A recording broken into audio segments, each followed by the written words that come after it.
The red dust of Mars swirled around the mining colony as workers loaded the last shipment of rare minerals bound for Earth.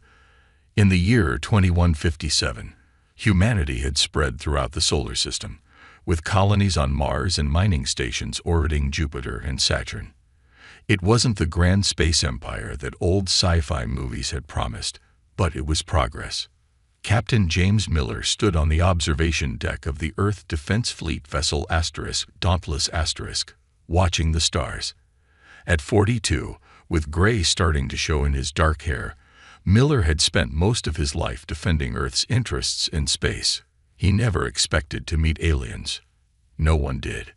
"Captain," his communications officer called out, "Luna Colony is sending an emergency signal. An unknown object crashed near their eastern sector." Miller turned from the viewport. "Unknown? Asteroid?" "No, sir. They're saying it's..." The young officer paused, his face pale. "They're saying it's a ship, not one of ours." The bridge fell silent. "Plot a course to Luna," Miller ordered, his voice steady despite the shock, "and get me a direct line to Earth Command." The crash site was surrounded by a makeshift barrier when the Dauntless landed. Luna's security forces stood nervously around what was clearly not human technology. The ship, if that's what it was, had a smooth oval shape with no visible engines or windows. Its surface shimmered with an iridescent blue that seemed to move like water. "Anything?" Miller asked the science team he brought with him. Dr. Patel shook her head. "No radiation, no signals, but there's something alive in there. Our scanners detect movement." As if responding to her words, a section of the ship's hull suddenly became transparent. The Luna guards raised their weapons as a figure appeared in the opening. It wasn't human. The alien stood about 7 feet tall with 4 arms and skin that matched the ship's blue shimmer. Its face had 2 large golden eyes above what looked like a small beak. "Don't shoot," Miller ordered, stepping forward. "We don't know its intentions." The alien stepped onto the lunar surface, moving with careful steps in the low gravity. Then, to everyone's surprise, it spoke in perfect English. "I am Ambassador Vorin of the Galactic Alliance. I come seeking help from the warriors of Earth." 2 days later, Miller sat in a conference room at the United Government headquarters in Geneva. Around the table sat the 12 council members who governed Earth and its colonies, along with top military officials. Ambassador Vorin stood at the front of the room, projecting images from a small device in one of his 4 hands. "The Harvesters began their campaign 50 of your years ago," Vorin explained, showing images of massive ships tearing apart planets. "They do not communicate. They do not negotiate. They harvest resources, including living beings, and move on." The council members watched in horror as the images showed entire civilizations being loaded onto massive ships. "But your alliance must have defenses," General Banks said. "Your technology is clearly advanced." Vorin's large eyes blinked slowly. "The alliance has known peace for thousands of years. We lost the knowledge of warfare. Our weapons are few, and our people do not know how to fight." "Then why come to us?" asked Councillor Rivera. "We've barely left our own solar system. We have been watching Earth for decades," Vorin replied. "Your species is unique. You fight. You wage war. You develop weapons even in times of peace." Miller shifted uncomfortably in his seat. "What others see as your flaw," Vorin continued, "I see as our salvation. The Harvesters have conquered 32 worlds. They are moving toward Alliance core systems. After that, they will find Earth." The room fell silent as images of destroyed worlds filled the display. "My ship was damaged escaping a Harvester attack. I was sent to find help from the one species in this part of the galaxy that still remembers how to wage war." Vorin looked around the room. "You," General Banks leaned forward, "you're asking us to fight an alien threat with technology far beyond ours. That's suicide." "No," Vorin said, his voice firm. "The Harvesters have advanced ships and weapons, but they have never encountered resistance. They have no tactics, no strategy. They overwhelm with numbers and technology. He turned to Miller. Your Captain Miller here disabled my ship's defenses with a simple electromagnetic pulse, something we never considered a weapon. There are many such gaps in harvester defenses. Miller stood up. So you want us to fight your war because we're good at killing? I want you to fight because soon it will be your war too, Voran answered. And because when the galaxy cried for help, I believe humanity would answer. The council chambers erupted in debate as Miller stared at the images of devastated worlds. He knew what was coming next. Humanity's first interstellar war was about to begin, whether they wanted it or not. The emergency meeting of Earth's united government lasted for 3 days. Leaders from every continent argued about what to do with Ambassador Voran's request. Captain Miller stood at the back of the room, watching as humanity decided its place in the galaxy. We cannot ignore this threat, Admiral Thomas Hayes said, his fist pounding the table. The admiral was a tall man with a weathered face and eyes that had seen too many battles. If these harvesters have already taken 32 worlds, Earth will eventually be in their path. Counselor Webb shook her head. We have our own problems. Drought in Africa. Flooding in Asia. Why should we send our people to die for aliens we just met? The room erupted in shouting again. Miller caught the eye of Ambassador Voran, who stood silently in the corner. The alien's golden eyes seemed sad. Enough.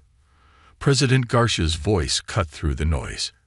Ambassador Voran has shared his technology with our scientists. Dr. Patel, what have you learned? Dr. Patel stepped forward with her tablet. The technology is far beyond ours, but it has weaknesses. She displayed images of harvester ships. Their shields block energy weapons but not physical projectiles. Our missiles and bullets would work against them. Admiral Hayes nodded. And our tactics. The ambassador says these harvesters don't understand strategy.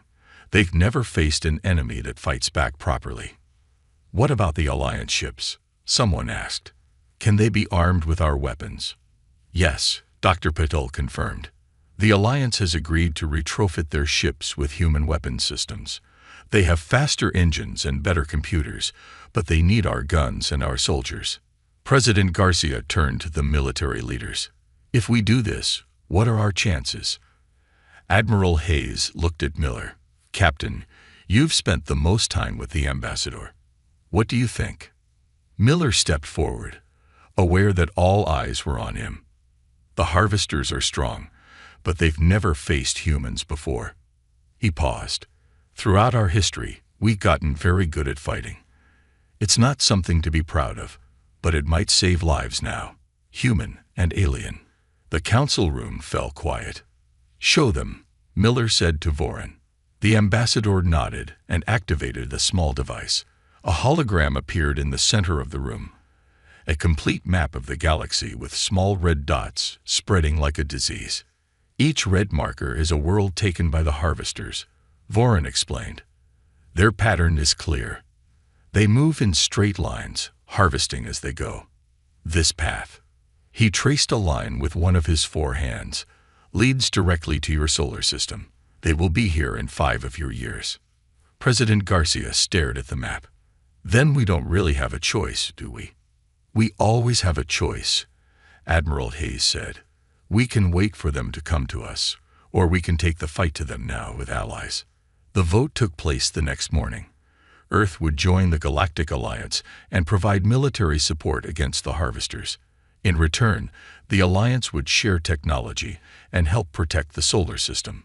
1 week later, Miller watched from the observation deck as hundreds of technicians swarmed over Alliance ships in Earth orbit. Human weapons were being mounted on alien hulls. Missiles, railguns, and old-fashioned projectile weapons were attached to ships that could travel faster than light. Admiral Hayes joined him at the viewport. Project Thunderbolt is moving quickly. The Alliance engineers are fast learners. But can they fight? Miller asked. Knowing how to use a weapon isn't the same as being willing to use it. Hayes nodded. That's why each Alliance ship will have a human crew complement. We'll teach them how to fight. And if they can't learn, then we'll do the fighting for them. Hayes handed Miller a datapad. You're being promoted to colonel. You'll command the ground forces on the *Defiance*. Miller looked at the orders. The *Defiance*. My flagship, Hayes said with a slight smile. The first human alliance joint combat vessel. We launch in 3 days. Through the viewport, Miller could see Alliance crew members watching as human technicians installed missile launchers on their sleek ships. The aliens looked confused, even frightened by the weapons. They've had peace for thousands of years, Miller said. We're about to end that. No, Hayes corrected him. The harvesters ended it. We're just teaching the galaxy how to fight back. In the distance, Earth glowed blue and green against the blackness of space. Miller wondered if he would ever see it again. I need your answer, Miller, Hayes said. Are you with us? Miller thought of the worlds already lost to the harvesters. Then he thought of Earth suffering the same fate. Yes, sir, he replied. Someone has to show the galaxy how to fight. Project Thunderbolt continued through the night, preparing humanity's answer to a threat from the stars. Soon, the harvesters would learn that not every species surrenders without a fight. The flagship *Defiance* led the joint human alliance fleet through the darkness of space. Admiral Hayes stood on the bridge, watching the screens as 20 ships, half human, half alliance, moved in formation. It had been 2 weeks since they left Earth, using the Alliance's faster-than-light drives to travel distances that would have taken humans centuries. Lieutenant Anna Walker studied the tactical display at her station. At 32, she was the youngest tactical officer in Earth's fleet, known for thinking differently than her peers. Her short red hair and intense green eyes gave her a fierce look that matched her reputation. Lieutenant, what do you think of the harvester formations? Admiral Hayes asked, walking to her station. Walker pointed to the data from Alliance intelligence. They always attack in the same pattern, sir. 3 waves, straight lines. No flanking, no surprises. She looked up at Hayes. They've never needed to be clever. And that's how we'll beat them, Hayes said with a slight smile. Colonel Miller entered the bridge, followed by Ambassador Voren. The Alliance diplomat had remained with the human fleet as an advisor. We're approaching Proxima Station, Miller reported. Long-range scans show 5 harvester ships attacking the outpost. Hayes nodded. This is our first test. Lieutenant Walker, is your battle plan ready? Yes, sir, Walker replied, sending the plan to the main screen. We'll split our forces. The Alliance ships will approach from the front, looking like they're making the standard defense. Meanwhile, our Earth ships will power down and drift around the moon. When the harvesters commit to attacking the Alliance ships, we hit them from behind. Voren's golden eyes widened. Deception in battle. This is unusual. This is how humans fight, Miller explained. We use surprise when we're outgunned. Admiral Hayes straightened his uniform. Send the orders, and signal Chief Engineer Reed to prepare the weapons. In the engine room, Chief Engineer Marcus Reed worked frantically on the missile guidance systems. The stocky engineer had spent the journey modifying human weapons to work with Alliance power systems. Chief, we're about to engage, his comm system announced. Reed wiped sweat from his dark brow. Ready down here. I've boosted the explosive yield by 30%. He turned to his team, a mix of humans and Alliance engineers. The aliens still seemed uncomfortable around the weapons, but they were learning. Remember, Reed told them, when those missiles hit, the magnetic pulse will knock out their shields for 8 seconds. That's our window to hit them with everything else. On the bridge, Walker watched as the Alliance ships approached Proxima Station. The 5 harvester vessels, massive black shapes that looked like jagged knives, turned to meet them. They're taking the bait, she reported. Harvesters are powering up weapons. Miller stood behind her, watching the tactical display. Our ships are in position behind the moon. The Alliance ships are in range, Walker said. Harvesters are firing. On the screen, Energy beams lashed out from the harvester ships toward the Alliance vessels. The Alliance shields glowed bright as they absorbed the attacks. Alliance ships are holding, Walker reported. Harvester vessels are moving forward, committing to their attack. Hayes nodded. Now, Walker sent the signal. From behind the moon, 5 Earth ships powered up and accelerated toward the harvester vessels from behind. Missile launch authorized, Hayes ordered. The Earth ships fired their first volley, dozens of missiles streaking through space toward the unsuspecting harvester vessels. Impact in 5 seconds, Walker counted down. 4, 3, 2, 1. The missiles struck the harvester ships, detonating in bright flashes. The electromagnetic pulses rippled across their hulls, and their shields flickered and died. Shields down, Walker announced, firing main guns. The Earth ships opened fire with rail guns and laser batteries. Without their shields, the harvester ships took heavy damage. One exploded immediately, its hull splitting apart. Another spun out of control, venting atmosphere. Alliance ships are turning to engage, Miller reported. They're following the plan. The Alliance vessels, which had been taking the brunt of the harvester attack, now turned and added their fire to the Earth ships. Caught between two forces, the remaining harvester ships try to retreat. Don't let them escape, Hayes ordered. If they report our tactics, we lose our advantage. Walker's fingers flew across her console, targeting their engines. Another barrage of missiles hit the fleeing harvester ships, disabling their drives. Unable to move or defend themselves, the remaining harvesters were quickly destroyed. Silence fell across the bridge as the tactical display showed empty space where the enemy had been. Victory, Vorin whispered, his voice filled with wonder. I have never seen the harvesters defeated so completely. Hayes turned to his crew. This is just the beginning. Send word to Proxima Station that they're safe, and prepare a full report for Earth and the Alliance. They need to know the harvesters can be beaten. As the crew cheered, Miller caught Walker's eye. Good plan, Lieutenant. Walker nodded, but her expression remained serious. They'll adapt. Next time will be harder. Then we'll just have to be smarter, Miller replied. That's the human way. Word of the victory at Proxima Station spread quickly through Alliance space. For the first time in years, there was hope. But the harvesters did not stay defeated for long. They're changing their tactics, Lieutenant Walker reported, pointing to the tactical display on the Defiance's bridge. 3 weeks had passed since their first victory, and the harvesters had responded with greater numbers and new formations. Admiral Hayes studied the data with a grim expression. They're not attacking in straight lines anymore. They're spreading out, coming from multiple directions. They're learning, Colonel Miller added, adapting to our ambush tactics. The news from the front lines was getting worse. An Alliance colony world, Taurus IV, had fallen despite the presence of 2 human ships. The harvesters had overwhelmed them with sheer numbers. Hayes turned to his officers. We need a new approach. Lieutenant Walker, what do you suggest? Walker pointed to a star system on the edge of harvester territory. Their ships gather here before attacks. If we could hit their staging area, we might slow them down.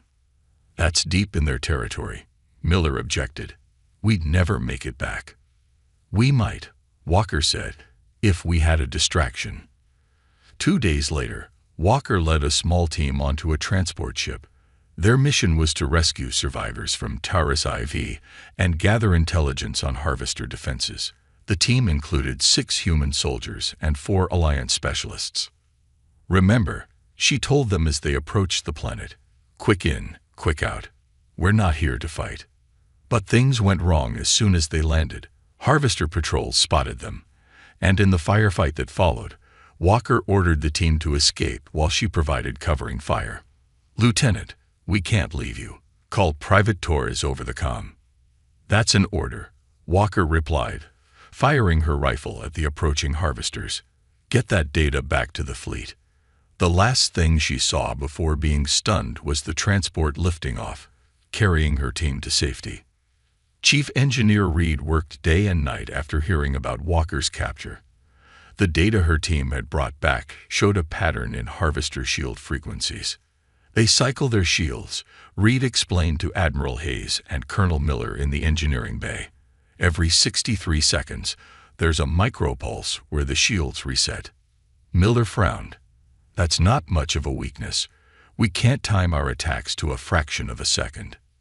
No, Reed agreed, but we can hit them with this. He held up a small device. It's an EMP generator modified to match their shield frequency. One good hit, and their shields stay down for nearly a minute. Hayes looked impressed. How many can you make? With Alliance help? Maybe 50. Enough for a major strike. Hayes nodded. Then we have our plan. We hit their staging area, test this new weapon, and rescue Lieutenant Walker at the same time. Reed hesitated. Admiral, we don't even know if she's alive. She's alive, Miller said firmly. The harvesters don't kill prisoners. They study them. And we're not leaving her behind. The Defiance led a small strike force of 3 ships toward the harvester staging area. They traveled in stealth mode, using a technique Walker had developed to mask their engine signatures. On the bridge, Hayes addressed his crew. This is our most dangerous mission yet. We're outnumbered 10 to 1. But we have surprise on our side. And a new weapon. Miller checked his combat gear. He would lead the rescue team personally. Approaching target, the navigator announced. Harvester fleet detected. 12 ships in formation. Hayes took a deep breath. Begin attack pattern, Walker. Let's show them what happens when they take one of ours. The battle began with a barrage of Reed's special EMP missiles. 2 harvester ships immediately lost shields, and human gunners targeted their vulnerable areas with precision. Team away, Miller reported as his shuttle launched toward the largest harvester vessel, likely their command ship, and where prisoners would be kept. Inside the harvester ship, Walker had not been idle. After days of observation, she had figured out the pattern of guard rotations.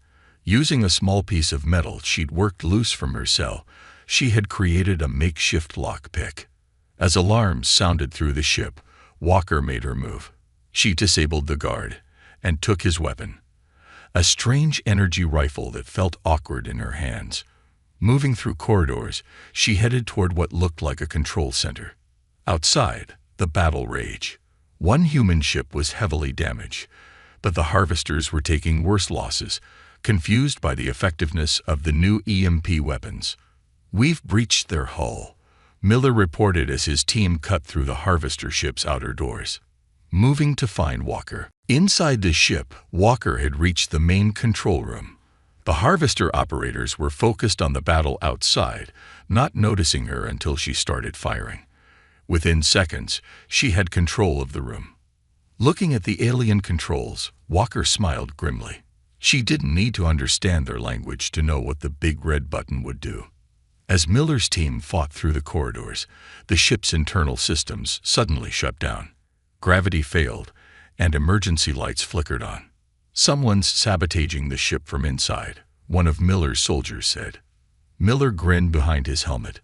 That would be our lieutenant. Let's go find her. They met in a junction of corridors, Walker leading a group of Alliance prisoners she'd freed, Miller's team securing their escape route. You're late, Colonel, Walker said with a tired smile. Traffic was hell, Miller replied. Let's go home. The news of Lieutenant Walker's rescue spread across Alliance space like wildfire. The story of a single human officer capturing a harvester control room inspired many who had given up hope. 2 months after the first battle at Proxima Station, the war had changed. Colonel Miller walked through the large training hall on the Alliance Station Orbital Platform 7. Hundreds of aliens from different species practiced combat drills under the watchful eyes of human instructors. They're learning fast, said Captain Rogers, the officer in charge of training. Especially the Terran. They're natural fighters once they get over their fear of conflict. Miller nodded as he watched a group of blue-skinned Terran practice with human rifles. How soon can they join combat teams? 2 weeks, Rogers replied. Maybe less. They're motivated. Across the station, Lieutenant Walker had recovered from her time in Harvester captivity and now led the Tactical Planning Division. She stood before a large star map, pointing out targets to a mixed group of human and Alliance officers. The Harvesters rely on supply lines, she explained. They can't harvest a world and move on if their collection ships are destroyed. She circled 3 points on the map. Small, fast strike teams can hit these points and disappear before their main fleet responds. An Alliance officer raised a hand. My people on Loris Prime are under Harvester control. If we fight back, they might kill everyone. Walker nodded, understanding his fear. That's why we're developing this. She held up a small communication device. Chief Reed's new system lets resistance fighters coordinate without the Harvesters detecting their signals. In his workshop on the Defiance Asterisk, Chief Engineer Reed worked with a team of Alliance scientists. The room was filled with half-built devices and modified weapons. The problem with Harvester detection systems is they look for standard transmission patterns, Reed explained, adjusting a circuit. But if we use random frequency jumping based on this mathematical sequence, the lead Alliance scientist, a tall, thin alien named Dr. Maris, looked impressed. They would need to scan all frequencies simultaneously to detect it, which they can't do without overloading their sensors, Reed finished with a grin. And the best part is, we can build these from parts found on any settled world. Admiral Hayes entered the workshop, looking more tired than usual. How soon can we mass-produce these? We've already sent the designs to Earth, Reed replied. They're making thousands. Hayes nodded. Good, because we just got word. The Harvesters have sent a scout force toward Sol. They found Earth. The Alliance Council met in emergency session. Representatives from 20 worlds gathered to hear Admiral Hayes speak. The Harvesters now know where Earth is, Hayes announced. According to our intelligence, they're gathering a massive fleet, their largest yet. Ambassador Vorin stood. Then we must send ships to defend Earth immediately. No, Hayes replied firmly. That's what they expect. We need to hit them where they're not looking. Walker stepped forward with her tactical display. We've identified 37 occupied Alliance worlds, where resistance cells have formed. If we coordinate, they can rise up simultaneously. She looked around the room. The Harvesters don't have enough ships to control rebellions on that many planets while also attacking Earth. The council members looked uncertain. You're asking our people to fight on the ground? One asked. Many will die. Miller joined Walker at the front. Yes, many will die. But if we do nothing, everyone dies. The Harvesters don't leave survivors once they're done with a world. The room fell silent. On Earth, Miller continued, we have a saying, freedom isn't free. We've learned this the hard way through our history. Now the galaxy must learn it too. One by one, the council members nodded their agreement. 3 weeks later, Lieutenant Walker stood on the observation deck of Orbital Platform 7, watching as hundreds of small ships prepared to depart. Each carried human advisors and weapons to resistance cells throughout Alliance space. Do you think it will work? Asked a voice behind her. Admiral Hayes joined her at the viewport. Walker looked at the ships. The Harvesters have never faced this kind of opposition before, fighting on multiple fronts, dealing with rebellions on worlds they thought were conquered. And if it doesn't work, Hayes pressed, then we meet them at Earth with everything we have. Walker replied simply, humans don't give up their home without a fight. Hayes smiled slightly. No, we don't. He looked out at the departing ships. The galaxy called for help, and in 1 month, every Harvester in Alliance space will hear humanity's answer. As if on cue, the first wave of ships jumped to light speed, carrying the seeds of resistance to the far corners of the galaxy. The warning came at midnight. Earth's deep space sensors detected a massive fleet of Harvester ships entering the solar system. Within hours, emergency sirens wailed across every city and settlement on the planet. Civilian evacuation is at 70%, reported General Wilson in the United Government's Underground Command Center. We can get most people to the shelters within 12 hours. President Garcia nodded grimly. And our defenses. Orbital platforms are fully armed. The home fleet is in position. Wilson pointed to the tactical display showing Earth surrounded by defense satellites and ships. But there are over 50 harvester vessels approaching. We can slow them down, but not stop them all. The president looked around the room at the worried faces of Earth's leaders. Has there been any word from Admiral Hayes? No, Madam President. The Defiance and the Joint Fleet are still engaged in Alliance space. Garcia took a deep breath. Then we stand alone. Lieutenant Walker paced the bridge of the Defiance as reports came in from across Alliance territory. The coordinated uprisings on 37 worlds had caught the harvesters by surprise. On 23 planets, resistance fighters had taken control of major cities. On others, battles still rage. The diversion is working, Walker told Admiral Hayes. Harvester forces are being pulled from their main fleet to deal with the rebellions. Hayes nodded, but his expression remained grim. Not enough of them. Their attack on Earth continues. He turned to his communications officer. Send the signal to all Alliance ships. It's time for Phase 2. Walker's eyes widened. Sir, are you sure? Earth's defenses might not hold that long. They'll hold, Hayes said firmly. They have to. He looked at the star map. Colonel Miller, what's your status? Miller's voice came through the comm system. Strike Team Alpha is in position near the Harvester Command World. Waiting for your order, Admiral. Hayes took a deep breath. Begin Operation Earth Gambit. On Earth, the first harvester ships broke through the outer defense line. Massive black vessels descended toward major cities, their weapons burning through buildings and defense installations. In Geneva, President Garcia watched from the command center as harvester landing craft touched down in city centers across the globe. Activate ground defenses, she ordered, and pray that Hayes knows what he's doing. On board the Defiance Hayes addressed the combined human alliance fleet. Ships from a dozen species had gathered, forming the largest fighting force the Alliance had ever assembled. The harvesters believe Earth is defenseless, Hayes explained.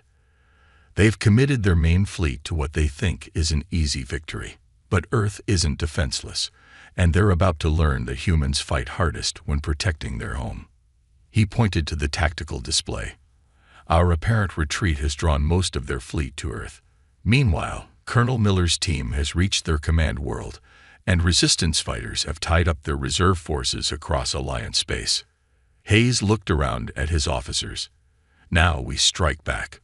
All ships, prepare for jump to Earth. We're going to catch the Harvester fleet between us and Earth's defenses. On the Harvester command world, Miller and his team moved silently through alien structures. Half his force consisted of Alliance species who had learned human combat tactics. They carried Reed's special EMP weapons and explosive charges. Command center ahead, whispered Terran, a blue-skinned alien scout. Heavy security. Miller nodded. Remember the plan. We plant the transmitter, then get out. The fleet needs to know the Harvester's command protocols. As his team prepared, Miller's comm unit activated. Colonel, this is Walker. Admiral Hayes has begun the counterattack. Earth is under heavy assault. How soon can you complete your mission? Miller checked his team's progress. 10 minutes. Tell Earth to hold on. In the skies above Earth, human fighter pilots engaged Harvester landing craft. Ground forces fought street by street as alien troops poured from their ships. In Central Park, New York, Colonel Ryan led a mixed unit of soldiers and civilians against Harvester ground forces. They used buildings for cover, striking quickly and retreating. Guerrilla tactics that confused the Harvesters, who were used to enemies that either surrendered or fought in predictable formations. They're pushing us back. A young soldier shouted as energy weapons blasted chunks from nearby buildings. Ryan loaded his last clip of ammunition. Hold your position. We just need tow. His words were cut off as the sky lit up with sudden flashes of light. Hundreds of ships appeared in orbit. The combined human alliance fleet had arrived. "That's why we're fighting," Ryan told his troops with a grim smile. "To keep them busy until the real fireworks start." On the bridge of the Defiance, Admiral Hayes watched as his fleet caught the Harvester Armada from behind. Earth's defenders, though badly damaged, pressed forward in a coordinated attack. "The Harvesters are trapped between us," Walker reported. "They're trying to regroup." "Don't give them the chance," Hayes ordered. "All ships, concentrate fire on their command vessels." As the battle raged in Earth orbit, Hayes received an urgent transmission from Miller. "Admiral, mission accomplished. We have their command codes and have planted the transmitter. But we've been discovered and are taking heavy fire." Hayes closed his eyes briefly. "Understood, Colonel. Complete your extraction if possible." He turned to his officers. "The trap is set. Now we spring it." The battle for Earth reached its peak as Admiral Hayes' fleet caught the Harvester Armada between two forces. Explosions lit up the night sky, visible from the ground as flashes brighter than lightning. "Read to bridge," came the chief engineer's voice over the comm. "I've analyzed the command codes Miller sent. We can use them to disable their ship-to-ship communications." "Do it," Hayes ordered. "Let's see how well they fight when they can't coordinate." On the main viewer, the Harvester fleet's organized formation began to break down as Reed's team broadcast interference using the stolen command codes. Individual Harvester ships started acting independently, some pulling back while others pushed forward. "It's working," Walker reported from Tactical. "Their formation is falling apart." Hayes nodded grimly.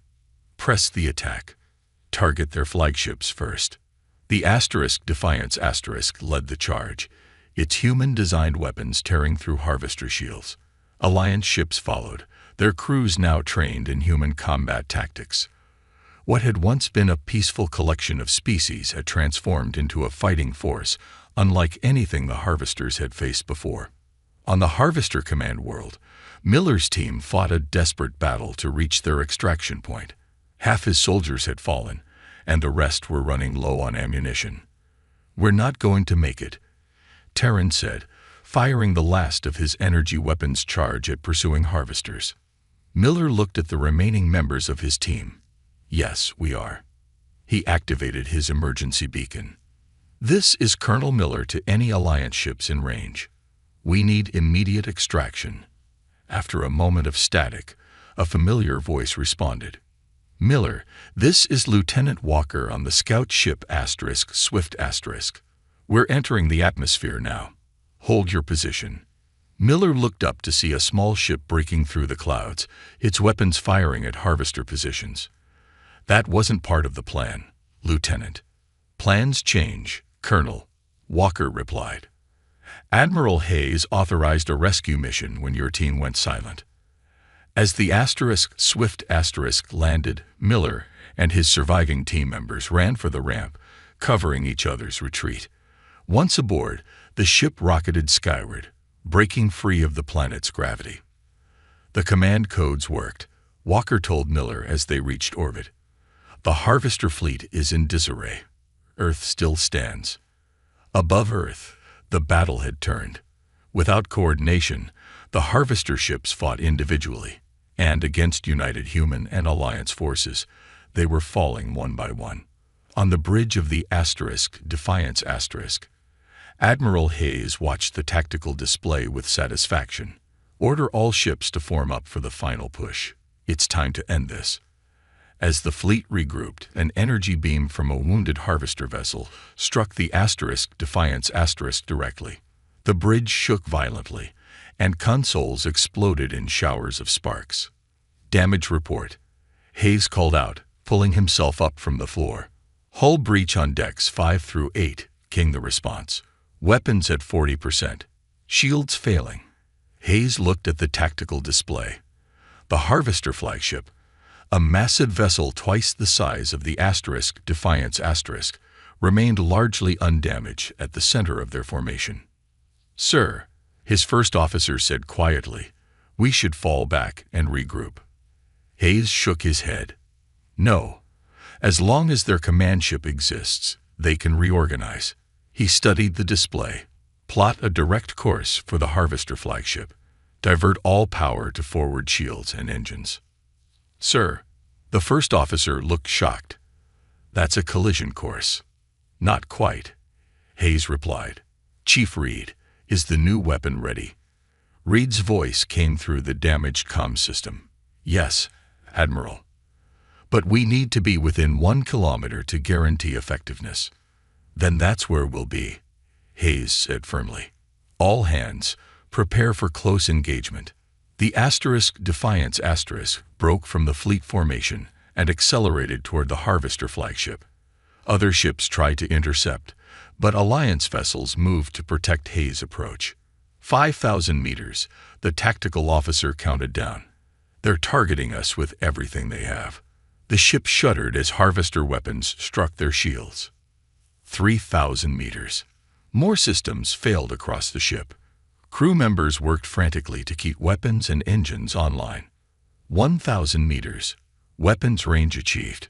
Hayes stood tall on his damaged bridge. Fire the Reed device. A single missile launched from the Defiance's main tube. It struck the Harvester flagship and appeared to do nothing for several seconds. Then, a pulse of energy expanded outward, washing over the massive ship. Its lights flickered and died. Its weapons fell silent. Direct hit, the tactical officer reported. Their systems are shutting down. Hayes nodded. All ships, target the disabled flagship. Fire everything. The combined firepower of the human Alliance fleet converged on the Harvester command ship. Unable to defend itself, the massive vessel broke apart in a series of explosions that lit up Earth orbit. Seeing their flagship destroyed, the remaining Harvester ships began to retreat, jumping to light speed in random directions. Hayes collapsed into his chair, blood seeping from a wound in his side that he had ignored during the battle. Admiral needs medical, someone shouted. As medics rushed to the bridge, Hayes looked at the view screen showing Earth below. Tell them, he said weakly. Tell them we answered. 1 month later, Lieutenant Walker, now promoted to captain, stood on the observation deck of the rebuilt Orbital Platform 7. Beside her stood Colonel Miller and Chief Reed. The Harvester threat isn't over, Miller said, watching Alliance and human ships patrol together. But they're on the run for the first time. Walker nodded. Thanks to Admiral Hayes. The doctors say he'll recover, but he'll never serve in space again. Reed held up a small device. The production of these is spreading across Alliance worlds. If the Harvesters return, they'll find a very different galaxy waiting for them. Miller smiled slightly. They called for help, and humanity answered. Not just with firepower, but with something more. The will to fight for freedom.